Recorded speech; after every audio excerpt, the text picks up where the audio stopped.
Smart Listener, terima kasih sudah kembali bersama kami di 101.1 Smart FM Makassar. Dan hari ini memasuki hari ke-21 di bulan suci Ramadan. Semoga puasa bagi Anda yang menjalankan ibadah puasa di hari ini masih tetap lancar, semangat. Karena sekarang nih sebenarnya waktu-waktu kritis ya biasanya di minggu-minggu terakhir bulan suci Ramadan. Karena di tempat-tempat ataupun di pusat-pusat perbelanjaan itu mulai ramai, tetap memperhatikan protokol kesehatan ya, jaga jarak dan selalu pakai masker, jangan lupa selalu cuci tangan ya, apalagi kalau lagi bongkar-bongkar belanjaan, pilih-pilih gitu kan ya, jadi harus tetap menerapkan protokol kesehatan yang ketat ya.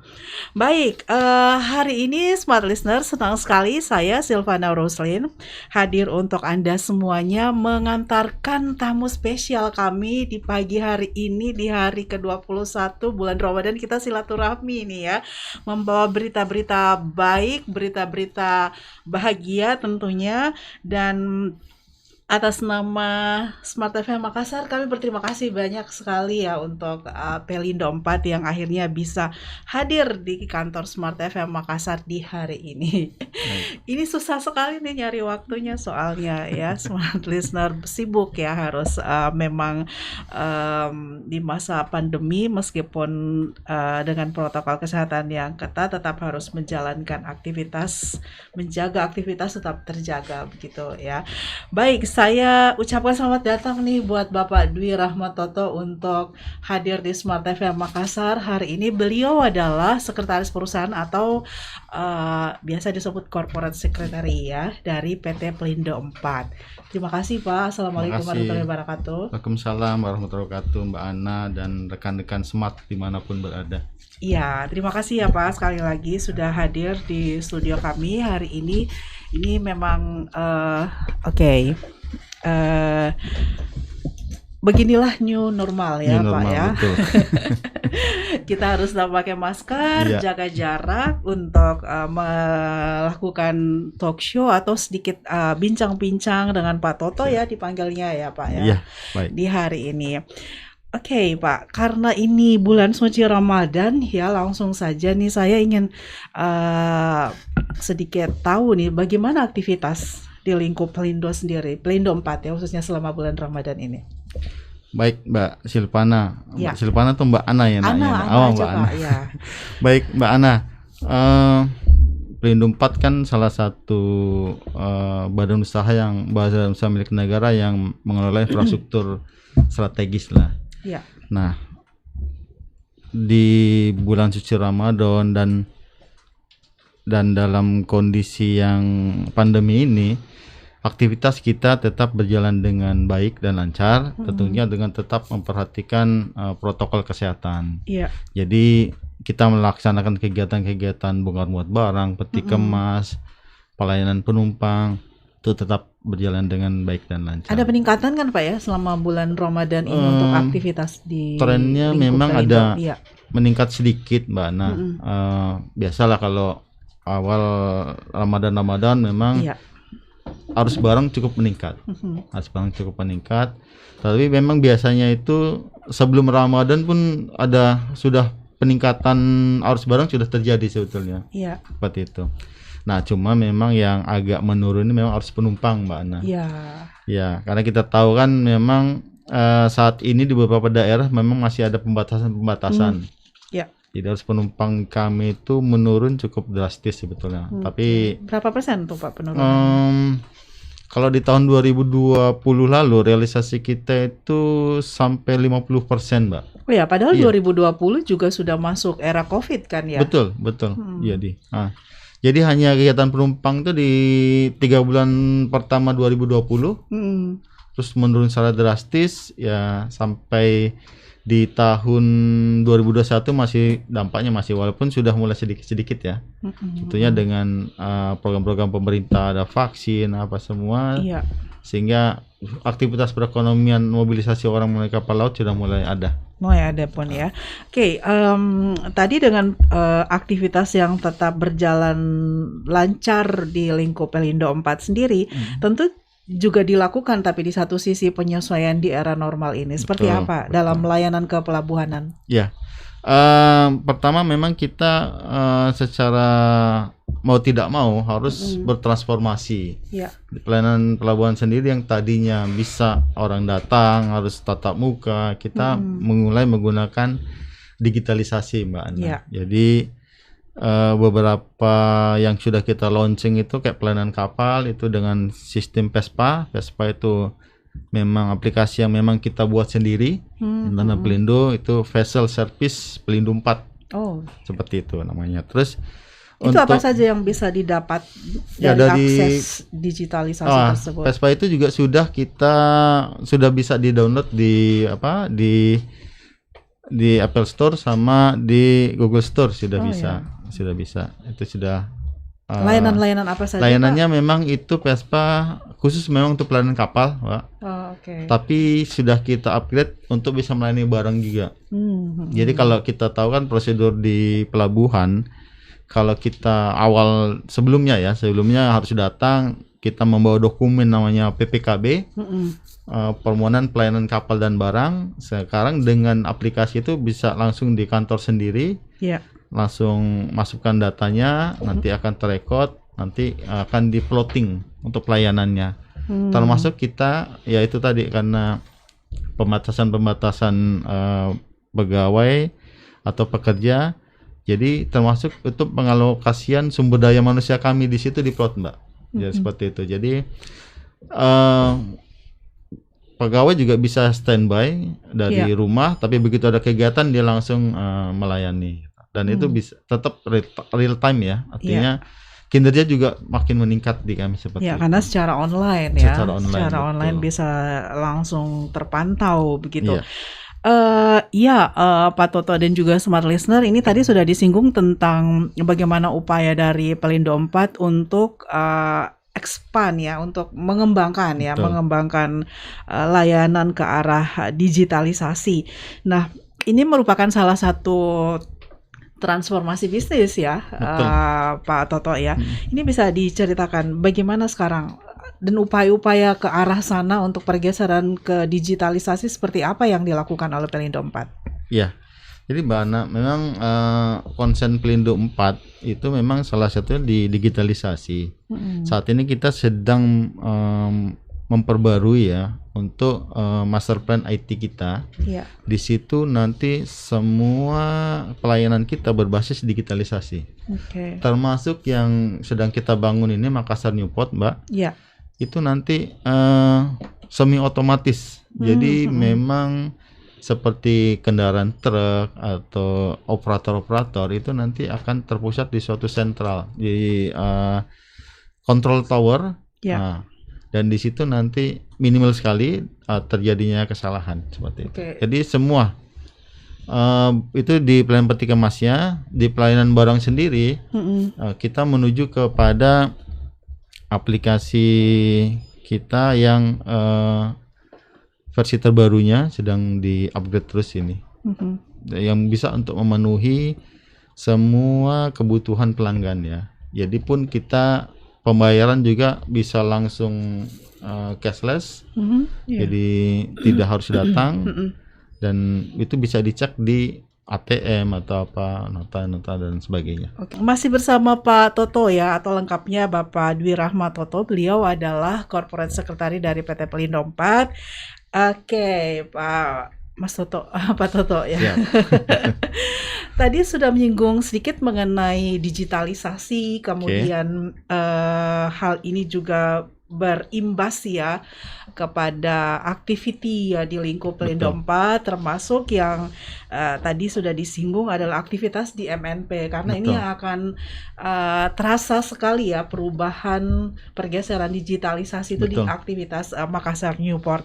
Seperti apa sekarang Pak perkembangan dari Makassar Newport?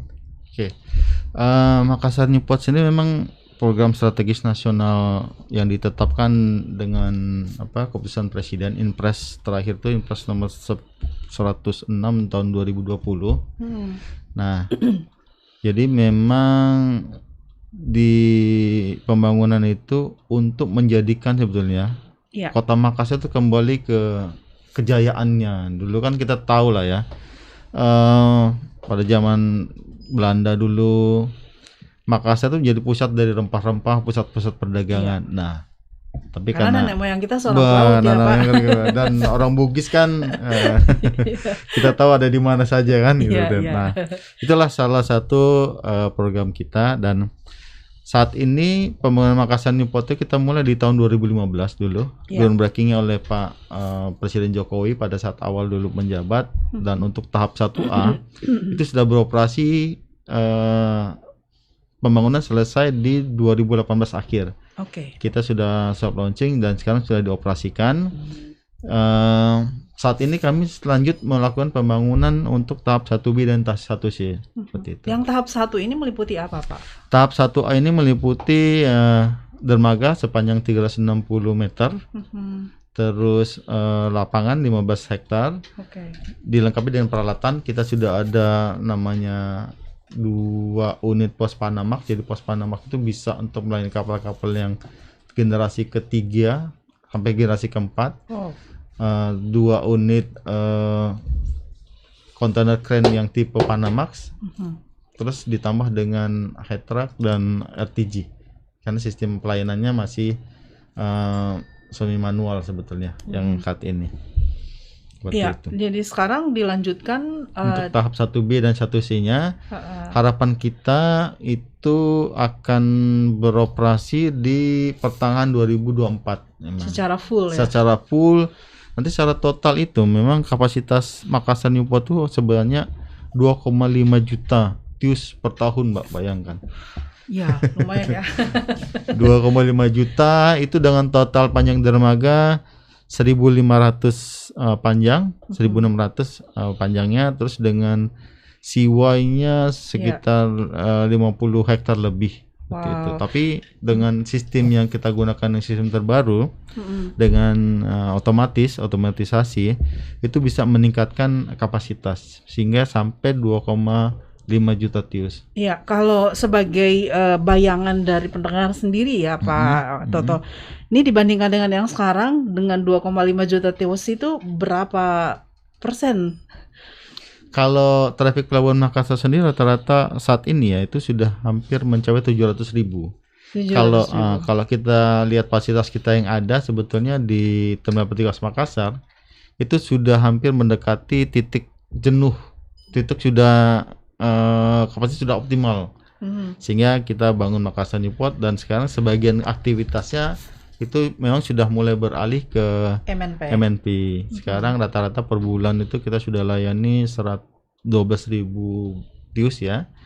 Ya, tahun lalu memang kita di 2020 mulai dari soft opening sampai sekarang rata-rata sekitar 10 ribuan. Karena memang kita terkendala di jalan akses itu kemarin, Mbak Ana. Dan ini alhamdulillah untuk jalan akses itu kami sudah mendapat dukungan dari semua pihak. Terakhir kemarin kita bersilaturahmi dengan Pak Wali Kota Makassar. Beliau sudah meninjau langsung dan beliau berkomitmen untuk mendukung, membantu percepatan pembangunan jalan akses gitu. Memang untuk jalanan di situ itu sinerginya dari mana saja, Pak Toto? Ya, nanti kita memang pembangunan itu nanti akan dibangun sodetan tol yang akan langsung masuk ke dalam, Mbak. Nah itu yang kita bekerja sama dengan Badan Pengelola Jalan Tol juga dari Kementerian PUPR dan operator tol yang existing. Nah harapan kita di akhir tahun ini sudah dilakukan mulai pembangunannya. Kita masih proses ini untuk desainnya sudah disetujui. Mudah-mudahan dalam waktu dekat ada proses pembebasan lahan beberapa ini untuk akses jalannya. Ya, termasuk juga aktivitas MNP di masa pandemi ini juga sama ya. Sama, betul. Secara standar. Betul. Yang sudah ditetapkan oleh Pelindo ya untuk mengikuti standar new normal ya. Betul. Di 2021. Perpindahan itu nanti akan seperti apa, Pak Toto? Ya, perpindahan memang akan bisa dilaksanakan kalau seluruh akses pendukung sudah selesai ya. Karena tentunya kalau existing kan memang aksesnya itu akan sangat agak padat, cukup padat melalui jalan-jalannya kota gitu. Nah, nanti memang akan untuk kegiatan peti kemas. Jadi memang Makassar New Port itu memang tidak hanya untuk kegiatan peti kemas, Mbak.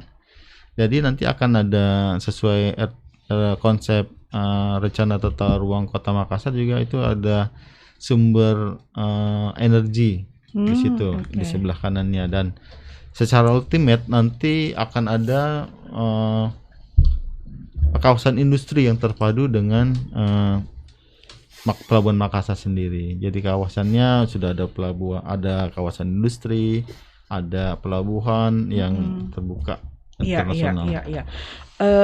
Pengembangan suatu kawasan itu mau tidak mau juga akan berdampak pada masyarakat di sekitar ya Pak Toto. Nah, bagaimana Pelindo sendiri merangkul aktivitas dari masyarakat di situ yang dengan adanya pembangunan MNP, paling tidak mungkin Pelindo ikut mendorong pengembangan tetap dengan adanya MNP, bisnis ataupun aktivitas usaha masyarakat di lingkungan MNP itu juga tetap tumbuh. Iya.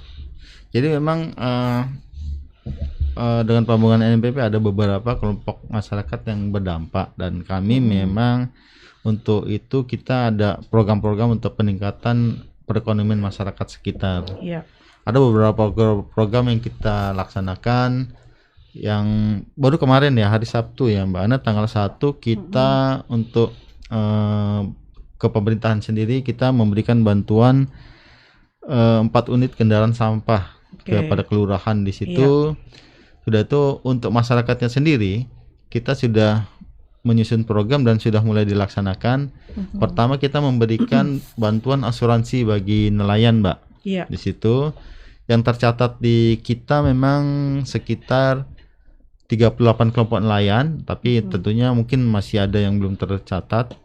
Nah, ini kita kerjasama dengan pemerintah kota, dinas perikanan dan kelautan itu dengan total sekitar 500 hampir 600 orang nelayan.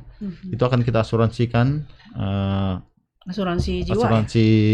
Sebetulnya asuransi ketenaga kerjaan, Mbak. Iya. Jadi itu ternyata selain tenaga kerja manfaatnya cukup besar. Apabila ada hal-hal yang tidak kita inginkan, itu istilahnya memberi ketenangan lah bagi teman-teman nelayan untuk bekerja. Selain itu kita juga akan membantu untuk melakukan pendidikan dan pelatihan bagi teman-teman nelayan. Gitu. Di samping itu kita juga akan memberi bantuan untuk permodalan ya. Kita punya program kemitraan. Tentunya kita masih mencari formulasi yang pas ini. Nanti kita akan apa sih yang dibutuhkan untuk masyarakat sekitar atau teman-teman nelayan untuk meningkatkan perekonomian, termasuk juga kita akan membantu untuk perlengkapan kerjanya, Mbak.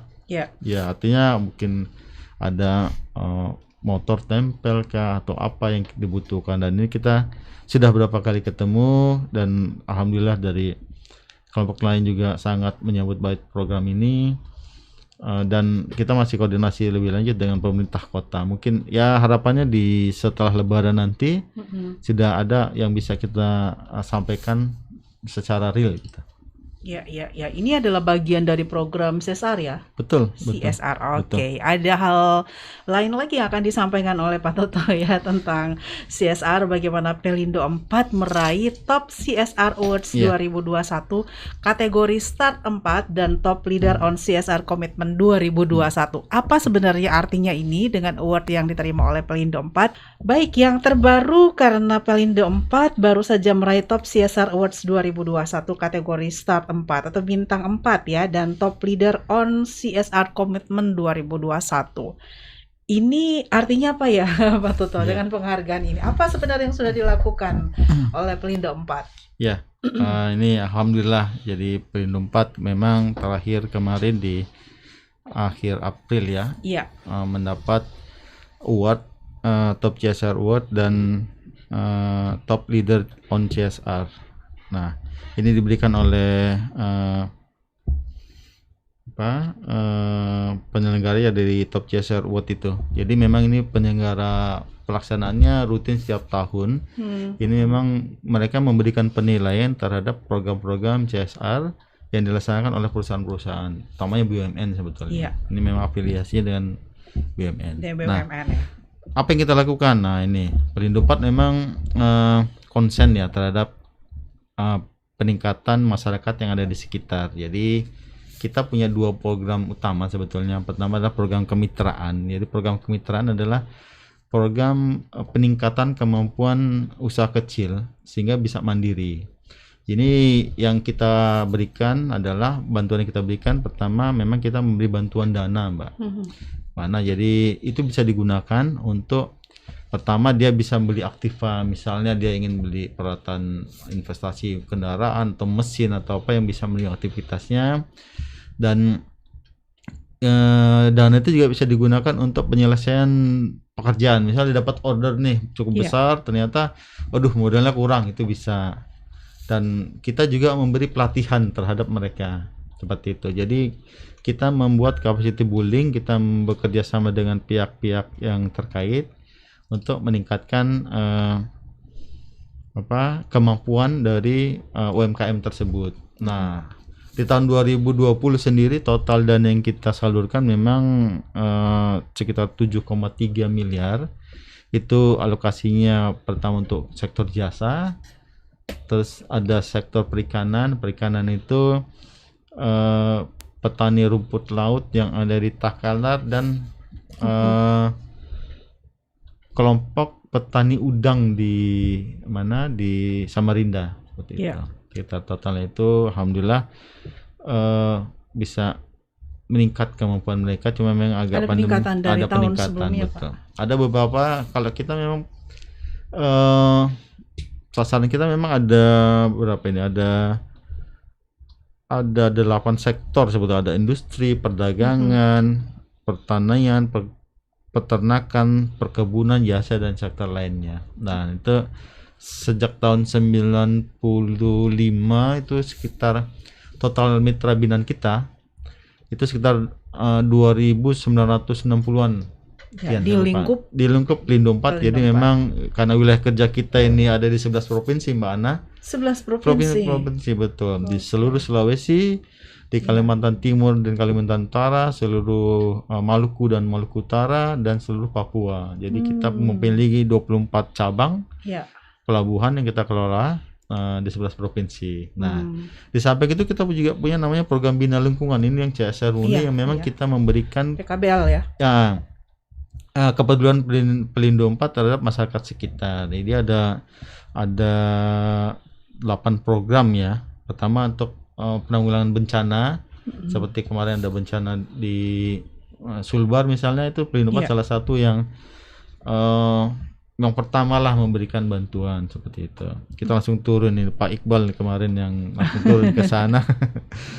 Terus kita juga di sektor pendidikan, peningkatan pendidikan ini bisa digunakan untuk misalnya kita memberikan bantuan perlengkapan pendidikan, membantu infrastruktur dari sekolah misalnya, itu ada kita bantu. Terus kesehatan. Nah, memang di 2020 ini karena ada COVID, jadi sebagian dana juga masuk ke kesehatan cukup besar nih, terutama untuk penanggulangan kesehatan di masyarakat sekitar pelabuhan ya. Kita ada suntik vitamin dan lain-lain pada saat awal-awal dulu ya, untuk membuat alat-alat penjagaan kesehatan yang COVID kemarin kayak hand sanitizer, terus cuci tangan kita bagikan itu. Terus kita juga ada program untuk peningkatan sarana prasarana umum. Jadi ini misalnya ada jalan yang harus diperbaiki atau penyediaan perbaikan rumah, bedah rumah lah gitu, seperti itu kita laksanakan. Terus juga sarana ibadah tentunya, bantuan kepada masjid, gereja, pura, sarana ibadah, dan ada untuk pelestarian alam. Nah, pelestarian alam ini yang 2020 kita melakukan kegiatan penanaman dan pemeliharaan terumbu karang yang ada di sekitar Sulawesi Utara, cukup besar juga. Dan terakhir itu adalah pengentasan kemiskinan. Kita memberikan bantuan sembako kepada masyarakat yang ada di sekitar lingkungan kerja kita, gitu Mbak Ana. Ya, 11 provinsi ya Smart Listener ya. Untuk lingkup kerja Pelindo 4 ini, makanya Pak Toto agak susah didapat waktunya. Iya, harus jalan-jalan terus. Untuk Smart FM apapun harus saya siap. Oke, artinya memang award ini diberikan karena menilai Pelindo 4 berhasil untuk melakukan pengembangan secara efektif ya, untuk CSR, untuk lingkungan di sekitar ataupun masyarakat di sekitar Pelindo 4, lingkup kerja Pelindo 4. Ada inovasi seperti apa? Karena ini award-nya setiap tahun kan ya Pak Toto ya. Dari Pelindo 4 sendiri apa effortnya untuk bisa meningkatkan kualitas dari pengembangan CSR-nya setiap tahun? Iya. Jadi memang untuk di tahun 2020 kemarin kita fokus untuk peningkatan kemitraan yang memberikan value added bagi Pelindo sendiri juga. Contohnya kita mendorong komoditi atau mitra binaan kita yang berorientasi ekspor, Mbak. Nah, jadi salah satunya itu rumput laut. Itu cukup besar, itu cukup cukup berhasil lah. Nah, itu sehingga di tahun 2020 sebenarnya kalau di data yang paling bagus itu sebenarnya sebelum pandemi kemarin di 2019 itu cukup meningkat. Jadi ekspor kita yang langsung itu sebelumnya pada saat awal launching itu sekitar hanya 100 box, sekarang per bulan itu di 2019 itu mencapai 4.000 sampai 5.000 box per bulan. Ya ekspor impor ya, ada korelasi seperti itu. Nah, salah satunya komoditinya adalah yang kita kembangkan ini seperti itu. Ya, jadi ini dari binaan Pelindo ya, Pelindo 4-nya sendiri di seluruh wilayah kerja berjumlah 2.900 itu ya. Iya, betul. Tapi yang utama yang memang kita mulai ke kegiatan yang memang berdampak pada kegiatan ekspor impor supaya dampaknya bagi pemerintah daerah juga berdampak gitu. Iya. Untuk meningkatkan value added sendiri, Pak Toto dari Pelindo 4 sendiri di internalnya melakukan perubahan-perubahan untuk SDM-nya juga ini mesti kreatif harusnya ya. Iya. Jadi sekalian nih, sejak 1 Juli 2020 kita memang punya value corporate yang terbaru namanya akhlak. Akhlak itu memang sama dengan yang ditetapkan di Kementerian BUMN seperti itu. Itu sudah kita tetapkan. Akhlak itu amanah, akhlak amanah, kompeten, harmonis, adaptif, kolaboratif, dan loyal. Itu berlaku di semua struktur ya, atau di BUMN ya? Ya, memang itu memang top down dari Kementerian BUMN, tapi sebelumnya pun kita hampir sama lah yang core value kita itu hampir sama untuk dengan breakdown-nya ya. Betul. Oke, tapi ada dilakukan internalisasi ya. Internalisasi betul. Begitu, itu sudah kita lakukan dan terus itu kita review terus karena ya memang harus mendarah daging lah ya. Itu mau tidak mau sebagai dampak ya, sebagai konsekuensi dari perubahan-perubahan yang terus dilakukan oleh Pelindo 4. Baik Pak Toto, sampai sejauh ini kira-kira yang bisa disampaikan kepada pendengar Smart FM ataupun yang sedang menyaksikan live YouTube kita, Pelindo 4 sebenarnya sekarang bergeraknya ke arah mana nih? Iya. Jadi memang di Pelindo 4 sendiri karena memang wilayah kita tuh cukup luas dan memang semua harus terakomodir.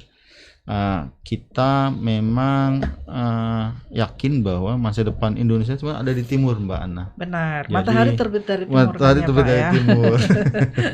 Dan kita program-program peningkatan kinerja terus kita lakukan. Selain Makassar Newport, sebetulnya kita juga lakukan pembangunan di Kendari. Kita bangun Kendari Newport, itu juga sudah beroperasi. Terus saat ini kita lagi mengembangkan di Sorong, Mbak. Sorong akan menjadi hub dari Papua, tapi koneksinya tetap ke Pelabuhan Makassar untuk besarnya. Terus juga di Kalimantan Utara kita lagi ngembangkan di Tarakan, Mbak. Jadi hampir semua pelabuhan sih. Nah, kalau di Pelindung Pas ini yang masuk dalam program strategis nasional itu ada 4 pelabuhan. Selain Makassar, Newport, itu ada pelabuhan di Pantoloan. Itu karena kita tahu habis kena gempa kemarin, jadi harus ada percepatan. Iya, ya. Terus Pantoloan di Palu, ya. Palu, betul. Terus di Pelabuhan Bitung di Sulawesi Utara, dan terakhir di Pelabuhan Sorong. Oke, Harapan gitu kita ya smart listener ya. semua lancar, baik, perekonomian bisa tumbuh lagi, tentunya tetap masyarakat melaksanakan new normal ya. Iya. Ya, baik. Terima kasih banyak ya Pak Toto untuk semua hal yang sudah disampaikan. Ini semoga bermanfaat smart listener dan membuka wawasan kita bahwa Pelindo 4 terus bergerak, terus berkembang, terus berinovasi untuk hal-hal yang baik, untuk bisa memberikan manfaat tidak hanya untuk masyarakat di Kota Makassar, tapi juga di seluruh Indonesia, karena tadi Pak Toto mengatakan Timur ini harus jadi hub. Betul. Ya, harus bisa lebih